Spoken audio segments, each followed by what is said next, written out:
ગુરુ મહારાજની સત્ય સનાતન સતી ધર્મની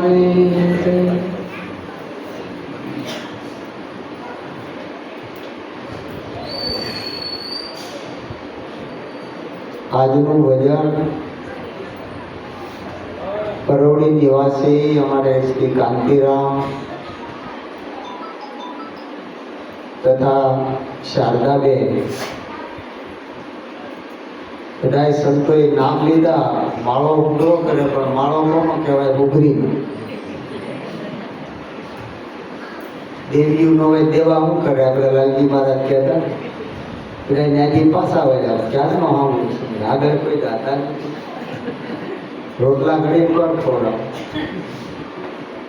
એટલે એમના દીકરાઓ અલ્પેશભાઈ, જિગ્નેશભાઈ અને પરેશભાઈ તથા તેમના પુત્ર વધુઓ દયાબેન અને જિજ્ઞાબેન આ સર્વે મળી અને ગુરુ મહારાજને તેડાવ્યા. સર્વે સંતો ભક્તોને તેડાવ્યા. કુટુંબીજનો, ગ્રામજનો, સગા સંબંધી અને જે આ સોસાયટીના સભ્યો આ દરેકને તેડાવી અને આજે આપણને ગુરુ મહારાજના ગુણ ગાવાનો અવસર પ્રાપ્ત થયો એ બદલ એમના કાંતિરામને અને શારદાબેન તથા તેમના પરિવારને ખૂબ ખૂબ ધન્યવાદ છે. કારણ કે ધન તો બધાની પાસે હોય પણ જેમના દીકરા સંસ્કારી હોય, જેમના મા બાપ સંસ્કારી હોય એમનું ધન સત્માર્ગે વપરાય. એટલે સંતો કહે છે કે પ્રભુ ભજતા યૌવન ગયું, ધન ગયું દેતા દાન, પરમાર્થમાં જેના પ્રાણ ગયા એ ત્રણેય ગયાનું જાન. આજે આપણને બે યજ્ઞનો લાવો મળશે. અત્યારે જે જ્ઞાન યજ્ઞ દરેક સંતોએ વાત કરી, મારા મુક્તાબેને વાત કરી અને હાલ જે ચાલી રહ્યો જ્ઞાન યજ્ઞ અને પછી બધાને પ્રસાદ લેવડાવવાનો એ દ્રવ્ય યજ્ઞ. આ યજ્ઞ આજે આપણને હનુમાન જયંતિ નિમિત્તે એમના દીકરાઓ વર્ષોથી આ કાર્ય કરે છે, એમને ભાવ થયો અને અમારે કાંતિરામ કે મહારાજ તમે રજા આપો તો અમારે પરિવારે નક્કી કર્યું કે દરેકને તેડાવી પ્રસાદ લેવડાવો અને ભજન સત્સંગ રાખો. મેં કે ખૂબ ધન્યવાદ કરો, વાંધો નહીં. એથી રૂડો શું કહેવાય આ નિમિત્તે. પણ આપણે નગરા ઉત્સવો ઉજવી પણ એનું કારણ તો ગોતવું પડશે ને કે આ આપણા દેશની અંદર આવા મહોત્સવો શા માટે ઉજવાય છે, એનું કારણ શું છે? આપણે કાર્ય કર્યા કરીએ, જાણીએ નહીં તો કેમ ખબર પડશે? હનુમાન જયંતિ શા માટે ઉજવાય છે? કે જેણે રામની સેવા કરી નિસ્વાર્થ ભાવે, કોઈ પદ કે પ્રતિષ્ઠા માટે નથી કરી, કોઈ સ્વાર્થ નો, અને ક્યાંય એને બીજું કોઈ લક્ષ્ય નથી લીધું અને અવિરત એને સેવા કરી આજીવન. અને જ્યારે જ્યારે એને થયું કે રાજસભામાં ભડકા ભર્યા ત્યારે ધૂળમાં ધામા નાખ્યા. જગતમાં એક જ જન્મો અંજનીનો જાયો જેને રામને ઋણી નાખ્યો. દરેક શાસ્ત્રને તપાસ કરી તો એક જ અંજનીનો જાયો કે રામને ઋણી રાખ્યા એને. કારણ કે માતા પિતા અને સદગુરુ આના ઋણમાંથી મુક્ત નથી થવાતું. એટલા માટે આપણા ગુરુ મહારાજે આપણને સેવા આપી છે કે માત પિતાની સેવા કરતા શ્રવણ સ્વર્ગે ગયો, કળયુગનું એને કલંક ન લાગ્યું અને અવિચળ પદમાં રહ્યો. એ અજ્ઞાની લોકો, તમે કાન નિંદરમાં સુવો, તમે જરા જાગીને તો જુઓ કે તમે સેવા કોની કરો છો, કોને જન્મ આપ્યો છે. એમ ગમે એવા હોય ગુણીજન પણ માતા પિતા અને સદગુરુના હોય ઋણીજન, એના ઋણમાંથી મુક્ત કોઈ થયું નથી અને થવાતું નથી. પણ એના ગુણ ગવાય છે. એને ખાવા પીવા, પહેરવા, ઓઢવા, વાપરવા અને પાથરવા આટલી જે કાળજી લેવી એ દીકરાઓની ફરજ છે. અને એ ફરજ જે અદા કરી જાણે તેમના માતા પિતાને ધન્યવાદ સંતો આપે છે. કારણ કે હનુમાનજીએ સેવા કરી અને સેવાથી આ કાર્ય થયું. એ નિમિત્તે આપણા આખા દેશમાં એનો મહોત્સવ આજે હનુમાન જયંતિનો ઉજવાય છે. એટલે આપણા ધીણોજ નિવાસી લાલજી મહારાજે કીધું કે જન્મભૂમિને ભારે મારી લૂણ હરામી ખાયા, પણ સદગુરુ સામેથી સમજાયું અર્પણ છે આ કાયા, આ છે ભારતની મમ કાયા, અખિલ હિંદની સેવા કરવા અંતરિક્ષથી ચલે આયા, આ છે ભારતની મમ કાયા. કારણ કે જેને ખબર નથી કે માતા પિતા શું છે, કારણ કે દીકરીઓને માટે બે માવતર કયા છે, જન્મ આપ્યો એ અને સાસરે આવ્યા પછી સાસુ અને સસરા. આ સદગુરુનો મહિમા બતાવે છે. આ નિરાત દેશ જે સનાતન કહેવાય, જે સત્ય છે, એનો આ પ્રથમ ઉદ્દેશ છે. ગુરુને ધોઈને પીધા હો તોય કલ્યાણ નહીં થાય, પહેલી સેવા ઘરે બતાવી છે, પહેલો આ ફરજ છે. એટલે કીધું કે આ દુનિયાની અદ્ભુત લીલા, કઈ કઈ નર ફસાયા, મારા તારાનો મોહ નો છૂટે એમાંથી ગુરુએ બચાયા, લાલન ગુરુ સેવામાં સુખ સમાયા, જેથી નિર્મળ બનતી આ કાયા. આપણી કાયા નિર્મળ ક્યારે બને છે કે આ સેવાનો જ્યારે લાવો લેવાય છે ત્યારે, અને સેવા જ્યારે થાય છે ને ત્યારે જ એના ફળ પ્રાપ્ત થાય. આપણી પેઢીઓમાં દીવા પ્રગટ થાય, વાતો કરવાથી નથી થતી. હંસા સેવા કરીને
કારણ કે મનડા રંગાણા વિના અને ભીતર ભીંજાણા વિના ભક્તિ નહીં ભાવે. ગુરુ મહારાજે ભક્તિ આપી અને એ પ્રથમ ભક્તિ આપણને અને સેવા એ બતાવી છે. હનુમાનજીને આ જન્મ જયંતિ ઉજવી અને એને યાદ કરવાનું છે કે એની સેવા ભક્તિ અને નિષ્ઠા જે એના સ્વામી એટલે રામચંદ્રજી ભગવાન તરફ હતી, તો આપણે આપણા ઘરે સેવા કરીએ કેમ? એટલા માટે આ મહોત્સવ ઉજવાય, આપણે ભૂલી ન જાય. આગલા મહાપુરુષો જે અવતારો થયા, દેવતાઓ થયા, આ પૃથ્વી માથે આવી અને દરેક સંતો એવું જીવન જીવી અને આ જાદુનું ઉદાહરણ આપી ગયા કે આવી રીતે આ રસ્તે ચલાય છે અને આવી રીતે આ મહિમાને ગવાય છે. એ એકદમ નથી ગવાતો. હનુમાનજીએ સેવા કરી છતાંય માતા અંજની અને ઠપકો આપે છે કે હે મારુતિ, કે તે આ શું કર્યું? તારામાં શક્તિ નહોતી ભાઈ, કે આ રામ અને લક્ષ્મણને આ લંકા સુધી આવવું પડ્યું, આ લક્ષ્મણને મૂર્છા આવી અને તું આ સંજીવની લેવા આવ્યો. ત્યારે હનુમાનજી કહે છે માતા તારી વાત બરોબર છે, તું કહેતો આ લંકાને આકાશમાં ઉડાડું, કહેતો દરિયામાં ડૂબાડું અને કહેતો તાજવે તોડું, પણ હુકમ નહોતો મારા નાથનો. જો શેને આધીન હતા? એ ગુરુ વચનને આધીન હતા. રામકૃષ્ણ જેવા અવતાર કહેવાના એને પણ ગુરુજી કીધે 14 ભુવનના નાથ એ પણ ગુરુને આધીન. આ બધા આધીન ક્યાં હતા? એક ગુરુ વચનના આધીન અને એના શબ્દના બોલનો તોલ કર્યો હતો. કારણ કે ગુરુ વાક્ય અરુ વેદ હે શ્રદ્ધા ઉસ વિશ્વાસ સમાધાન કાકુ કહે મળ વિક્ષેપ કો નાશ. આપણા અનેક જન્મના પાપ કર્મોના જે મળ બાંધેલા છે એ સદગુરુના વાક્યને જો જીવનમાં ઉતારે તો કાંઈ ન રહે. હે અર્જુન, જ્ઞાના અગ્નિ સર્વે કર્મ વૈષ્માણી. જ્ઞાન યજ્ઞ એવો છે, ગમે તેવું કર્મ હોય, પાપ પૂર્ણ કર્મ હોય કે પુણ્ય કર્મ હોય, ગમે તે હોય, કાંઈ રહેતું નથી. આ જ્ઞાન યજ્ઞ એવો છે, આ સદગુરુના શરણે જવાથી એ જ્ઞાનની આપણને પ્રાપ્તિ થાય છે. અને એ પ્રાપ્તિ થાય ત્યારે જીવનમાં અંજવાળું થાય, ઉદાસ. આપણે કર્મ ગમે એટલું કરીએ, કારણ કે ભક્તિ કોઈ કર્મકાંડ નથી. જગતગુરુ શંકરાચાર્યજી મહારાજ કહે છે સ્વ સ્વરૂપનું અનુસંધાનમ ભક્તિ રીતિ વિધિ જતે. પરાભક્તિ એવી છે જેમાં પોતાના સ્વરૂપનું ભાન. હનુમાનજી કોણ હતા, આપણે કોણ થઈ એની આપણને ઓળખ થાય. રામ કોણ હતા આપણે ક્યારે વિચાર કર્યો? આપણે તો વ્યક્તિના રૂપમાં જોઈએ છીએ, પણ હે પાર્થ, ગુરુ કોઈ વ્યક્તિ નથી, ભગવાન કોઈ પદાર્થ નથી. સદગુરુની જ્ઞાન દ્રષ્ટિ મળે ત્યારે આ દેહમાં દેવનું દર્શન થાય. જ્યાં સુધી આપણને દેવ ન દર્શાય, એટલે સંતો કે જેને દેહ જોયો એને દેવ ખોયો, અને દેવ જોયો એને દેહ ખોયો. આ બે વસ્તુ ભેગી ન રહે. શેરડીનો રોટલો ક્યારે ખાધો છે? ખાઈ દેજો, હારે ખવાય. ટ્રાય કરજો, અનુભવ કરજો, એ ક્યારેય ન થાય. એક જ વસ્તુ બને. એટલે આ અનુભવ છે, નિરાંતનો દેશ અનુભવનો દેશ છે. અને વિચારી અને ખરેખર જીવનમાં ઉતારવા જેવું છે. કારણ કે જ્યાં સુધી આપણે એને વસ્તુને, જ્યાં ગુરુ મહારાજે જે આપણને વાત કરી છે એ જીવનમાં નહીં લઈ તો આપણા જીવનમાં અંજવાળું ક્યાંથી? પ્રથમ તો આપણને ગુરુ મહારાજ, હમણાં અમારે વિઠ્ઠલ મહારાજે સરસ કીધું કે આપણે બધું અર્પણ કર્યું. એક દીકરીનો સંબંધ થાય ને ત્યારે રૂપિયો નાળિયેર આવે, બધાને ખબર હોય. 1 રૂપિયામાં દીકરીને નક્કી થઈ જાય મારો વર કોણ, મારું હારું કે ગામ, કુટુંબ કયું, બધું 1 રૂપિયામાં નક્કી થઈ જાય. આપણે બધું આપ્યું તોય ફાંફા મારીએ, બોલો ત્યાં કેદી નક્કી થાય? આ દીકરીને 1 રૂપિયામાં નક્કી થઈ જાય. અને કુંવારી દેદા કૂટે, પરણેલી કૂટે, બોલો કે મિલ્યા આજે કૂટવા? કુંવારી તો બરોબર છે, પરણેલીને શું છે? પણ ખબર જ નથી. આપણે ફેરા ફરી ગયા કે આમ કોણ વર હતો, કોણ ઘર હતું. કારણ આપણા ગુરુ મહારાજ કહેતા ભાઈ સુરતા અહીં રાખજો, અહીં રાખજો, પણ આપણું ધ્યાન જ ન હોય તો પછી એ વખતે જો સુરતા ન બંધાય તો પછી ક્યાં? એટલે જ્યાં સુધી આપણે ગુરુ વચનનો વિચાર નહીં કરીએ કે ગુરુ મહારાજે શું વસ્તુ આપી છે, હું કોણ છું અને હરિ કોણ. ગુરુ વચન રાખો સાથ મારે,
આપણે ખેડૂતના દીકરાને ખબર હોય, સીમ શેઠે કડકની જે ગંદકી ખડકી હોય ને આગ લાગી હોય ને ત્યાં પાણી ન હોય ને કાંઈ ન હોય. પણ ખેડૂત બુદ્ધિશાળી હોય, કોઠા બુદ્ધવાળો હોય, જેઠવાથી પૂળા મંડે ખેવા એ નીકળી જાય એટલે આપણા બાજી બળીને ભાગ થઈ જાય. એમ જ્યારે સદગુરુના શરણે જવાય, એનો યોગ થાય, ત્યારે આ ત્રિવિધિના તાપમાંથી એ મુક્ત થાય છે. એને ઝાડ અડતી નથી. આ કળિયુગની ઝેરી ઝાડ ફરકી રહી છે. કારણ કે સંતો કહે છે કે સત્યની શોધ નથી થતી, આ પૃથ્વી પાખંડે ખાતી. સત્ય હું છે, સત્ય એ જ નિરાંત છે, સત્ય એ જ સનાતન છે, સત્ય એ જ ઈશ્વર છે અને સત્ય એ જ પોતાનું નિજ સ્વરૂપ છે. જેને આત્મા કયો, પરમાત્મા કયો, બ્રહ્મ કયો, પરિબ્રહ્મ કયો, ઈશ્વર કયો કે જે કાંઈ કયો, જેને નામ કયો એ પોતાનું નિજ સ્વરૂપ છે અને ઓળખવા માટેના નામ આપ્યા. પણ સદગુરુના શરણે જાય એ પોતાનું નિજ સ્વરૂપ ઓળખાવે કે તમે કોણ. આપણે દુનિયાને ઓળખી, દુનિયા આપણને ઓળખે, પણ અજ્ઞાન અંધારું એટલું છે કે આપણે આપણને ઓળખતા નથી કે આ પાંચ ભૂતના દેહની અંદર હું કોણ છું.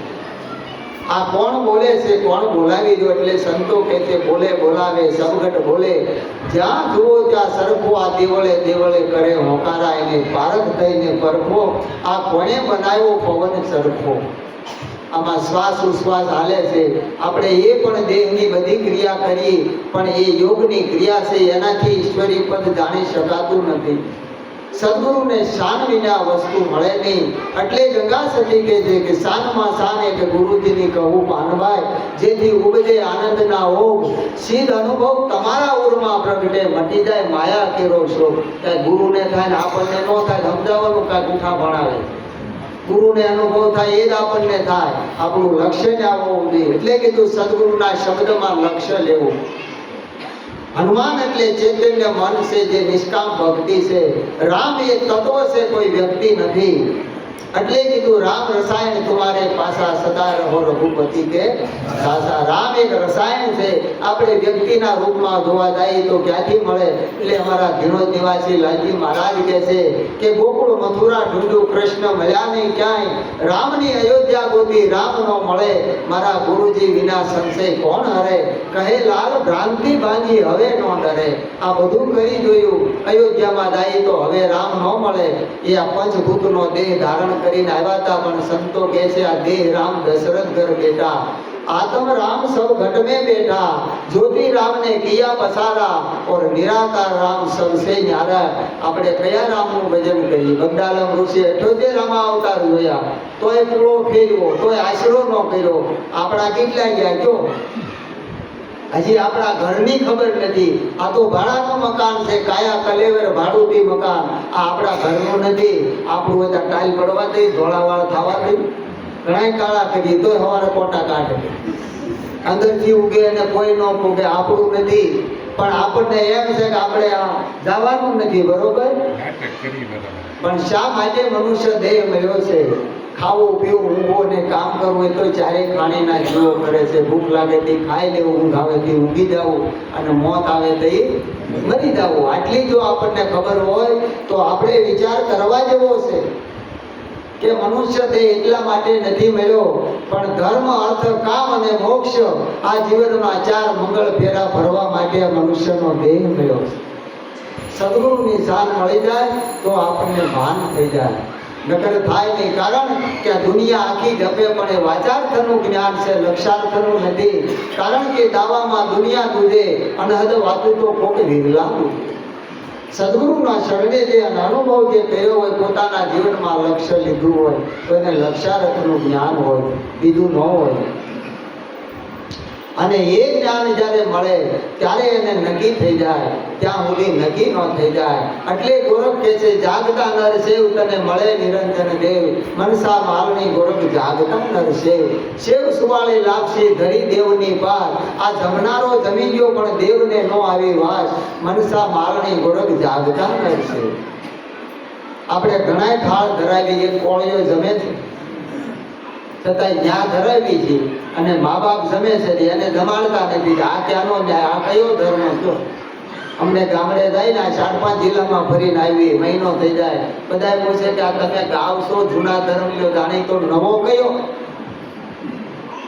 બેથી સંતો કોઈ સંપ્રદાયની વાત નથી કરતા, સત્યની વાત કરે છે. કોઈ વાળાની વાત નથી કરતા, વળી વાત કરે. કોઈ પંથની વાત નથી કરતા, પોતાની વાત કરે છે. કે માતા પિતાની સેવા કરી અને સ્વર્ગે ગયો, એમ પુંડલિક રાજાએ માતા પિતાની સેવા કરી, ભગવાનને એના દ્વારે આવવું પડ્યું, એને હિમાલયમાં હાથ ગાળવા નહોતું જવું પડ્યું, એને તપસ્યા કરવા નહોતી જવી પડે, એને જાપ નહોતા જપવા પડ્યા. આ જૂનામાં જૂનો ધર્મ, અને માતા પિતાને રાખે નહીં વૃદ્ધાશ્રમમાં મૂકવા જાય આ નવો ધર્મ. લેવા ક્યાં જાઓ? આજ નવો ધર્મ. આજે જુઓ, એક જ દીકરો હોય ને કાંઈ એક દીકરી હોય, બધું ખોઈ નાખ્યું. આપણે વિચાર જ નથી કરતા. આ પશ્ચિમની આંધળી સંસ્કૃતિ લાવ્યા, આપણા બાપ દાદાની ભૂલી ગયા. શું કરીશું? જો કાબા લૂટી જાય ખબર નહીં. સંતો જગાડે છે એમાં આપણે જાગતા નથી. કારણ કે આપણો વારસો છે, આપણી સંપત્તિ છે. આપણા દીકરા નહીં સંભાળે તો કોણ સંભાળશે? અને મા બાપની ભાવના હોય કે પોતાના દીકરાને આપવું છે. કાકા બાપા ગમે એવા હોય 5 વીઘાની ખાતે કરે, આપણા છે એ કરી દે, એ વારસો આપશે. એમ સદગુરુ વિના કોઈ નહીં આપે. એટલે સદગુરુનો મહિમા ગવાય છે, એનો મહિમા ગવાય છે, એના નામે આ છે. પૂજન કરવું તો શ્રી સદગુરુનો, ગુરુની આજ્ઞા સૌ માને રે. પૂજન કરવું તો સદગુરુનું, ગુરુની આજ્ઞા માને રે. ગુરુથી મોટો કોઈ મળે નહીં, સમજો ગુરુની શાને રે. ગુરુથી મોટો કોઈ મળે નહીં, સમજો ગુરુની શાને રે. ગુણ ગાવા તો ગુરુ ગોવિંદના, બીજું સૌ પર રહું રે. ગુણ ગાવા તો ગુરુ રે દેવના, બીજું સૌ પર હરવું રે. દર્શન કરવું તો શ્રી સદગુરુનું, ગુરુથી સૌને કરવું રે. દર્શન કરવું તો સદગુરુનું, ગુરુથી સૌને તરવું રે. આ સદગુરુનો મહિમા કે એક જ પાણી એક જ પથરા, એક નાવન કા હારા, એક મૂર્ત મેને એસી દેખી જેના રામ કૃષ્ણ પૂજારા. ભરમે મત બોલો કે અમારા, તમે પ્રેમેથી જોઈ લો પ્યારા. રામ કૃષ્ણ કોની પૂજા કરતા? પણ આપણને કોઈ સાચી વાત ન કરી. આપણા બાપ દાદા ઈને ગોખલા ઈનાય દેવ એમાં ને એમાં ઘંટડીઓ પકડાવ્યા કરી, કીધી કલ્યાણ થાય. પણ એના જીવન જોવાના કામ મહાપુરુષોને આપણે કેમ સમજીશું? જેવી તેવી વિભૂતિ નથી. શાસ્ત્રો લખ્યા એ મહાપુરુષો, એના અનુભવ હતા. ભાજી ગયેલા કંદમૂળ ખાય અને આ દેહને હુકવી નાખ્યા હતા, ને એના અનુભવ આપણે ગાઈશું. એના શાસ્ત્રો લખાણા છે. પણ શાસ્ત્રના આપણે વાંચવાથી જ્ઞાન થાય, એ તો અપરોક્ષ થાય. પણ સદગુરુના શરણે જાય ત્યારે પ્રત્યક્ષ જ્ઞાન થાય. ત્યાં સુધી આપણને પોતાનું ભાન ન થાય, અને ત્યાં સુધી આપણે માનવી નહીં, કોઈનું માનવી ખરા. ઉગરી માળામાં બેઠી હતી અને વરસાદ આવ્યો અનરાધાર, વાંદરો બેઠો બેઠો પલળે. એટલે ઉગરીને એમ થયું, દયા આવી. અને કહું કે ભાઈ તું આટલા બધા, તને તો આ હાથ પગ જેવું કામ છે, અમે તો સાસથી માળો પૂરી અને કેટલી મહેનત કરી, ત્યારે આયનન ટીકાય ને તું તો ડાયલે ભર. તો ભલા માણસ ત્યાં ઘર કરી લેતા ટાઈટનું ઠરવું માટે. ત્યાં તો આવા કરતો આવીને કુકરીનો માળો તોડી નાખી દીધો, કુવા લેતી જાય. જ્ઞાન સલાહ દેવાય. જો સંતો સત્યનો સંદેશો લઈને આવ્યા છે, પણ સંતોનો અનુભવ છે કે મૂર્ખના મનમાં નો આવે. આ તો માને એને કહીએ, જે માને એના માટે સંતો આ કહે છે. અને એટલા માટે સંતોએ આપણા માટે આકરા શબ્દો વાપર્યા છે. શા માટે? એને દયા છે કે આ જીવનું કલ્યાણ થાય. આ દેવને દુર્લભ એવા મનુષ્ય દેહ ફરી મળવાનો નથી. આ મળી ગયો ને, આ મનુષ્ય દેહ મુક્ત થવાય છે, મનુષ્ય દેહ પ્રભુના પદને પમાય છે અને જીવન મુક્તનો લાવો લેવાય છે. એટલે સંતોને દયા આવી છે કે પુનરૂપી જનનમ પુનરૂપી મરણમ પુનરૂપી જનની જઠરે સૈન્યમ ભજ ગોવિંદમ મૂંડ મતે. જગદગુરુ શંકરાચાર્યજી આવા શબ્દો ક્યારે કહે? અને આપણે વાંદરાને બળ ખાઈ જાય કે મને આવું કેમ કીધું? કઠણાઈ તારી, આ તો કલ્યાણ કરવા કીધું છે, તારે કાંઈ લેવા દેવા નથી, કાંઈ ટુકડા હાટું 5 રૂપિયા હાટું નથી તારી પાસે ભટકતા ભાઈ. આ તો પરમાર્થનો રસ્તો છે, એટલા માટે ફરે છે. આ દેહને નિસોવી નાખે. 5 દી ઘરે નો આવ્યા પૂછ્યો ખરા? ઘરે હક ન હોય. એક મીંદડીયાના બચાર મૂકીને નથી જતી, કૂતરી ગલોડિયા મૂકીને નથી જતી. અમને કાંઈ ખરાબ છે તે બહાર ભટકી હે? શા માટે? પણ ગુરુ મહારાજે પરમાર્થ કાદે આપ્યું છે અને જોઈ લો જીવન ઠેઠ સુધી હોહારવું. કારણ કે સંસારીના ટુકડા લાંબા લાંબા દત્ત ભજન કરો તો ઓદરે નગર કાઢી નાખે. કોઈનું મફત ન લેવાય. વ્યવહારે સમજવાનું, ટુકડો ધમાડે એના ઘરે એ વસ્તુ બરોબર છે. આ સંતોનો ભાવ છે. કારણ કે સંત સપૂતને તુંગડા ત્રણેયનો એક સ્વભાવ, એ તારે પણ ઉડાડે નહીં અને તારે ઉપર ભાવ. આવો એનો ભાવ છે. હનુમાનજીને આવો ભાવ હતો. લક્ષ્મણને ગુસ્સા આવીને ત્યારે સુષેણ વૈદ્યને બોલાવે છે અને સુષેણ વૈદ્ય કહે છે કે દ્રોણગીરી પર્વત ઉપર સંજીવની છે, એ સંજીવની દિવસ ઉગ્યા પહેલા લાવે અને જો એનો રસ લક્ષ્મણના મુખમાં રેડવામાં આવે તો મૂર્છા ઉતરે, નગર દિવસ ઉગ્યા પછી આવે તો આ દેહ ખતમ થઈ જાય. રામ પ્રભુજી આજ્ઞા કરે છે કે હે હનુમાન, તમારી સિવાય આ કાર્ય ન. જો આ ગુરુની આજ્ઞા માની અને ગયા, પણ રાવણને ખબર પડી એટલે શૂર્પણખાને મોકલીને પાને પાને દીવા કર્યા. હનુમાનજી કે આ તો પાંદડે પાંદડે આખો ડુંગર જળ હળે, આમાં કેમ ઓળખવું? આજ ઓળખાય છે. સગન મહારાજે કીધું ને, આ સોફું ઘી ખોટું હોય તો જ કેવું. હા, એટલે કીધું હંસની પાંખમાં જો એક રંગની રેખા હોત તો આ બગલાના પગલા સરોવરની પાયે ન હોત, પણ રેખા નથી દોરી. એને કોઈ પારખ હોય સદગુરુની તો ઓળખી જાય કે આને હંસ કહેવાય, આને ભગ. પણ આ જગત તો આંધળું છે, એને ઓળખાય નહીં. એ તો બધી લોભ લાલચમાં ભરે છે. એટલે એના પાને પાને દીવા હતા. હનુમાનજી આખો પર્વત લઈ નીકળ્યા. રસ્તામાં એને મનમાં તોય વિચાર આવ્યો, એવું થયું કે હું ન હોત તો રામનું કાર્ય કોણ? એટલે એક ક્ષણે ભરતે બાણ માર્યું, હેઠા આવ્યા. ભરતને એમ થયું કે આ કોણ રામ રામ કરતા આવ્યું? જઈને પૂછે તો કે હું હનુમાનજી છું. કે અરે હું રામનું કામ તો ન કરી દો. આડો કાઢતો તો એને આડો આવ્યો ત્યારે હનુમાનજી કે તમારો વાંક નથી. સંતનું બાણ લાગે નહીં, કારણ વગર કોઈથી મારે નહીં. પણ મારા મનમાં વિચાર આવ્યો, હું ન હોત તો આ રામનું કાર્ય કોણ કરે? એમ આપણને એમ કે મને કાંઈક આવડે, હું સૌ તો ચાલે એવું નથી. આ ડોશીનો મરઘો બોલે હવાર થાય એવું નથી. એમ કાઢી નાખવા જેવો. પ્રભાત તો થાય, સૂરજ ઉગે, કે કુકડો બોલે થાય એવું નથી. એમ સદગુરુની કૃપા હોય ને તો થાય, બાકી વાચાર થતી કાંઈ થાય નહીં.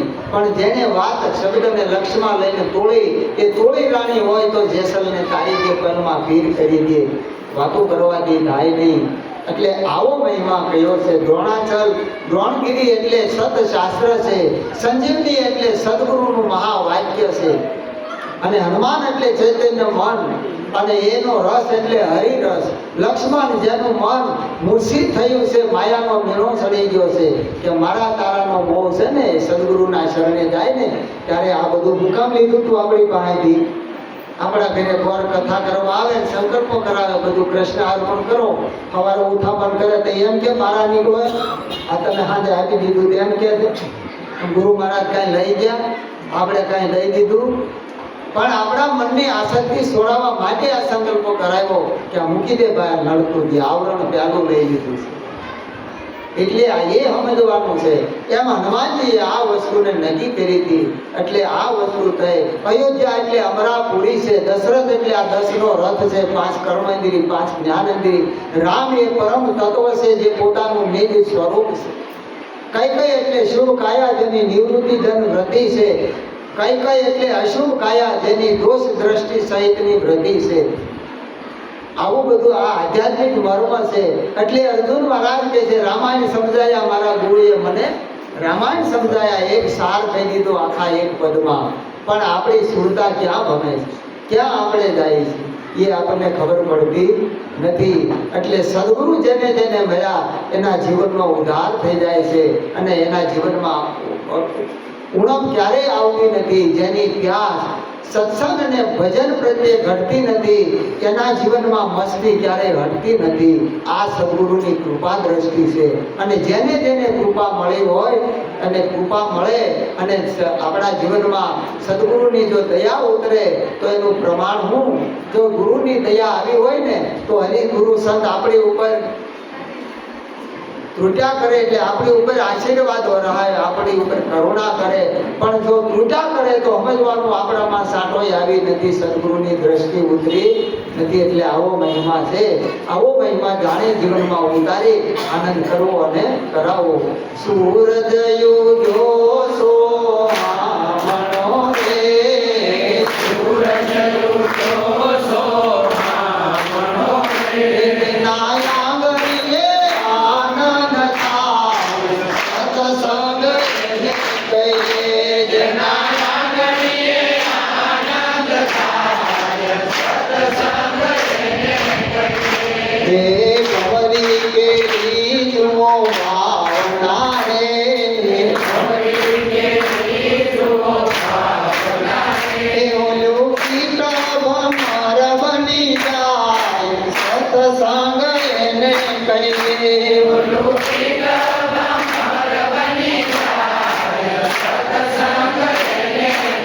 હે પારસ કે રાજમો પાર ક્યારે,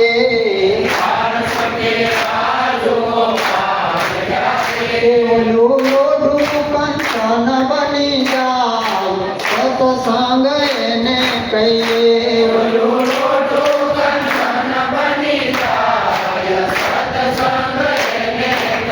કે જેના આંગણીએ આનંદ થાય, સત્સંગ એને